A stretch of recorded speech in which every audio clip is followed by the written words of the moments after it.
La Côte d'Ivoire se prépare à la présidentielle du 25 octobre prochain. Mais voilà, l'ex-président Laurent Gbagbo, son ancien bras droit Charles Blé Goudé et l'ex-premier ministre Guillaume Soro ne figurent pas sur les listes électorales provisoires publiées hier par la commission électorale indépendante. Charles Blé Goudé, bonsoir. Bonsoir, madame. Vous êtes président du Congrès panafricain pour la justice et l'égalité des peuples, le COJEP. Vous avez été l'ancien ministre de la Jeunesse de l'ancien président Laurent Gbagbo. Vous avez été son co-détenu à la Cour pénale internationale, inculpé dans le cadre des violences post-électorales de 2010-2011. Vous avez été acquitté. Vous êtes rentré en Côte d'Ivoire en 2022. Votre première réaction à cette non-inscription sur les listes électorales? D'abord, je dénonce. Ensuite, je ne suis pas surpris. Oui, vous n'êtes pas surpris. Parce que tout avait été mis en œuvre pour qu'on en arrive à cela. Cette décision d'irradiation de mon nom sur la liste électorale est basée sur du faux.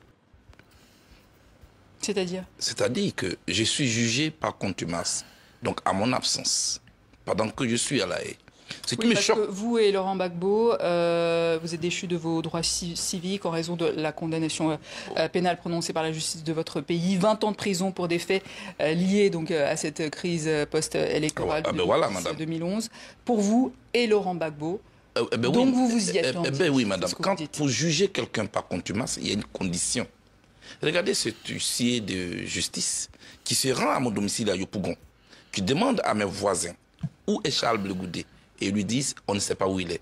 Pendant ce temps, même vous qui êtes là, vous saviez que j'étais à La Haye. Je ne peux pas être à La Haye et être en Côte d'Ivoire.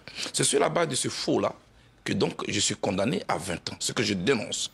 Aucune justice dans ce monde ne peut plus me juger conséquemment aux événements de la crise post-électorale 2011. Or, c'est sur cette base que j'ai été condamné. Je dénonce cela. Ce n'est pas juste. On ne joue pas avec la justice. Alors, en attendant, pour l'heure, vous n'avez pas été amnistié par le président Ouattara. C'est pour ça que vous ne pouvez pas vous présenter à la présidentielle. Pour le moment, oui, on va dire ça. Cette liste n'est que provisoire. Mais je continue de dénoncer le fait que je suis jugé et condamné pour des faits pour lesquels j'ai été acquitté. J'ai fait plusieurs années de procès à La Haye. J'ai été acquitté en première instance. Ensuite, en appel, j'ai été acquitté le 31 mars devant toutes les caméras du monde. Donc tout le monde savait où j'étais. Plus le gouvernement de Côte d'Ivoire qui m'y a envoyé. Comment peut-on condamner quelqu'un pour des faits pour lesquels il a déjà été jugé et acquitté? Voilà, madame, ce que je dénonce. La conséquence est que je suis radié de la liste électorale. Moi, je pense qu'il ne faut pas jouer avec la justice comme ça. On ne peut pas m'enchaîner politiquement pour m'empêcher de ne pas participer à la vie politique de mon pays. Moi, j'ai toutes les aptitudes pour diriger mon pays. Et mon parti me portera. Maintenant, qu'est-ce que je vais faire? Mon parti se prononcera demain lors d'une conférence de presse. Charles Blé Goudé, on va écouter aussi une autre réaction, celle du président exécutif du PPACI, le parti de Laurent Gbagbo. Le PPACI condamne sans réserve les actions de la CI qui constituent à exclure et à entraîner des provocations à l'encontre d'une grande partie de la population ivoirienne.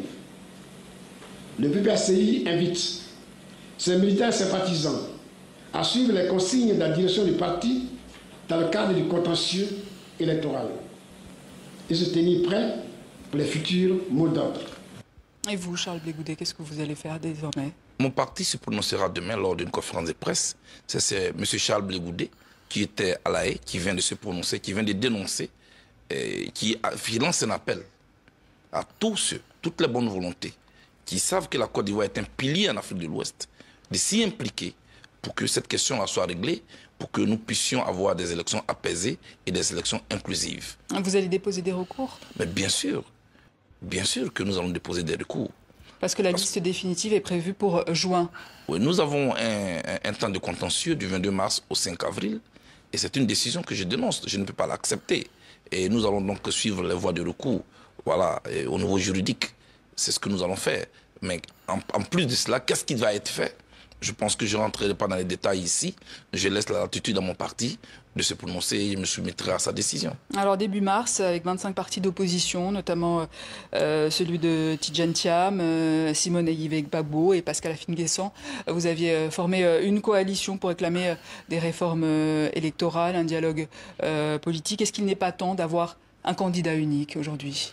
On n'en est pas encore là. Ce que nous voulons d'abord obtenir avec Cap Côte d'Ivoire, c'est des conditions d'élections justes, inclusives, un dialogue politique, des élections apaisées, un dialogue politique avec le pouvoir pour aboutir à des élections apaisées. Vu l'histoire récente de la Côte d'Ivoire, les plaies n'ont pas encore fini de guérir. Et c'est à cela que nous travaillons. Une fois passée cette étape, nous allons toujours nous réunir avec tous ces 25 partis politiques pour pouvoir déterminer la prochaine étape à faire. On n'est pas encore à un stade de candidature. Ce qui nous réunit, ce sont des idées, ce ne sont pas des hommes. Voilà. Et le dialogue politique, vous ne l'avez pas eu encore? Non, nous avons écrit à plusieurs reprises aux autorités ivoiriennes. Jusqu'à aujourd'hui, nos requêtes sont restées lettres mortes, mais nous ne désespérons pas. Nous appelons encore à un dialogue parce que c'est ce que nous savons faire. C'est la coalition pour une alternance pacifique. Pour une alternance pacifique, il faut être sûr de gagner. Et pour être sûr de gagner, il vaut mieux avoir un candidat unique. Je vous dis qu'on n'en est pas encore là, madame. Ça ne veut pas dire que nous le refusons. Nous travaillons d'abord à obtenir des conditions d'une élection transparente, inclusive et apaisée. Une fois cette étape passée, nous sommes là, nous travaillons ensemble. Et nous allons travailler ensemble davantage. Et puis ensuite, on verra à quelle étape on va discuter de ce dont vous parlez. Et une révision de la liste électorale? C'est ce que nous avons demandé. Apparemment, le président de la CEI n'en veut pas. Il veut nous dicter sa loi. Il dit que c'est lui qui décide. Non, c'est lui qui propose. Il n'en veut pas parce que le temps est court? Pardon? Il n'en veut pas parce que le temps est trop court? Qui nous demande le temps, on lui donnera le temps. Nous préférons perdre du temps que de perdre de vie. Voilà. Et quand il nous parle, c'est nous qui allons compétir, ce n'est pas lui. Lui, il a un droit de redevabilité envers nous. Il nous doit des comptes. C'est nous qui compétissons, ce n'est pas lui. Et donc, quand nous lui demandons dans la majorité que nous voulons une révision de la liste électorale, il ne peut pas s'imposer. Il dit que tous les partis politiques de l'opposition ont signé un accord avec lui. Moi, sur ce plateau, je vous l'ai dit que moi, je ne me sens pas concerné par cet accord parce que je n'ai aucun représentant à la commission électorale indépendante. Ce que nous voulons, c'est qu'ils prennent en compte ce que nous demandons et qu'on ne puisse pas nous mettre dans le milieu droit. En attendant, le président Ouattara ne s'est toujours pas déclaré. Est-ce que vous pensez qu'il sera candidat à un 4e mandat? Ses partisans l'ont souhaité. C'est un problème interne entre le président Ouattara et ses partisans. Ce que nous demandons, c'est qu'il y ait des conditions qui soient réunies pour que nous puissions aller à ces élections et qu'on ne puisse pas exclure des poids lourds comme nous. Parce qu'il ne faut pas priver une bonne partie de la population de son droit de choisir librement celui à qui il veut confier le destin de ce pays-là. Et notre pays a trop souffert. Les Ivoiriens ont trop souffert. Ce à quoi ils ont droit aujourd'hui, ce ne sont pas des pressions inutiles. Ce ne sont pas des tensions inutiles. Ce à quoi les Ivoiriens ont droit aujourd'hui et ce à quoi ils aspirent, ce sont des élections apaisées. Il faut faire en sorte qu'on ne puisse pas, je veux dire, répéter le passé. L'exclusion d'une liste électorale, l'exclusion de candidats, on sait à quoi ça aboutit. Nous n'en voulons pas. Nous voulons servir aux Ivoiriens ce jour-là une fête en 2025, comme cela a été lors de la CAN entre les éléphants de Côte d'Ivoire et le Nigeria. On veut que les Ivoiriens ne soient pas crispés, qu'ils ne soient pas angoissés parce qu'on parle d'élection. L'élection en Côte d'Ivoire ne doit pas ressembler à une guerre. Il ne faut pas que la Côte d'Ivoire soit un pays à risque électoral. Pour le faire, nous demandons au pouvoir d'ouvrir les bras pour que nous puissions discuter. C'est mieux de discuter maintenant, c'est mieux de bien discuter, d'évacuer les questions, même celles qui fâchent. Moi, je suis radié de la liste électorale. Je ne suis pas content, mais j'appelle au dialogue pour qu'on puisse parler de notre pays et dire qu'aujourd'hui, nous sommes prêts, nous voulons avoir des élections. En tout cas, en ce qui me concerne, en tant que personne blégoudée, tout ce qui se joue aujourd'hui va au-delà de ma personne.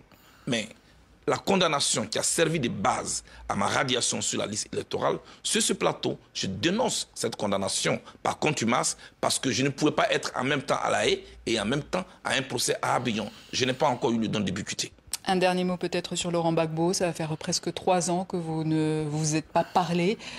Comment vous vivez le fait de ne pas parler à votre mentor? J'ai décidé de ne pas parler de cette question. Ce sont des questions que le temps peut régler. Aujourd'hui, nous parlons des questions importantes de la vie d'une nation qui va au-delà de nos personnes. Nous nous battons pour que ce pays-là puisse un jour dire son mot dans le concert des nations. C'est ce qui compte, madame. Pour le reste, on ne met pas au soleil comme ça tous les pagnes. C'est une question familiale qui va se régler en familial et en privé. Charles Blé Goudet, merci. Je vous en prie, rappelle madame. que vous êtes président du parti d'opposition ivoirien, le COGEP. Je vous en prie. C'était attendu, Charles Blé Goudet et Laurent Gbagbo écartés provisoirement des listes électorales de la commission électorale indépendante de la Côte d'Ivoire. Alors, Charles Blé Goudet, dans cette vidéo, dénonce une injustice. Il réclame le fait qu'aucune autre cour ne peut le juger. Après tout ce qui s'est passé à l'arrêt, parce que selon lui, il a été jugé en son absence. Donc, il promet faire un recours, mais la liste définitive est prévue pour juin. Est-ce que le suspense va nous amener jusqu'au bout? Est-ce qu'on finira par voir Laurent Gbagbo et Charles Blé Goudet candidats? Cela reste un mystère. Alors, on peut se poser plein de questions. Est-ce que Monsieur Ouattara a peur de Laurent Gbagbo et Charles Blé Goudet? Déjà, ils sont séparés, ça veut dire que les voix seront divisées. Il y a également Simone qui est là, c'est fractionné, quoi. C'est divisé en 3 déjà. Ils étaient tous dans un même camp avant. Maintenant, c'est divisé en 3. Donc, pour moi, le président Alassane Ouattara est bien ancré déjà sur le terrain. Il a les moyens de l'État, la force de l'État, la machine. Ce serait mieux de laisser compétir Laurent Gbagbo et Charles Blé Goudet et de les battre aux urnes pour être encore plus légitime, pour avoir encore plus de poids. Moi, je serais le président Ouattara, je laisserais compétir pour mieux asseoir encore son pouvoir. Mais le fait de les écarter, ça peut paraître... Bon, c'est de la politique, mais ça peut donner l'impression que le président Ouattara a peur, une sorte de fébrilité. Donc, je ne sais pas ce que vous en pensez en commentaire. Dites-moi, vous qui suivez la politique africaine, ivoirienne, dites-moi en commentaire ce que vous en pensez de cette mise à l'écart provisoire de Charles Blé Goudet et Laurent Gbagbo, les anciens compagnons d'armes, les anciens dirigeants de la Côte d'Ivoire.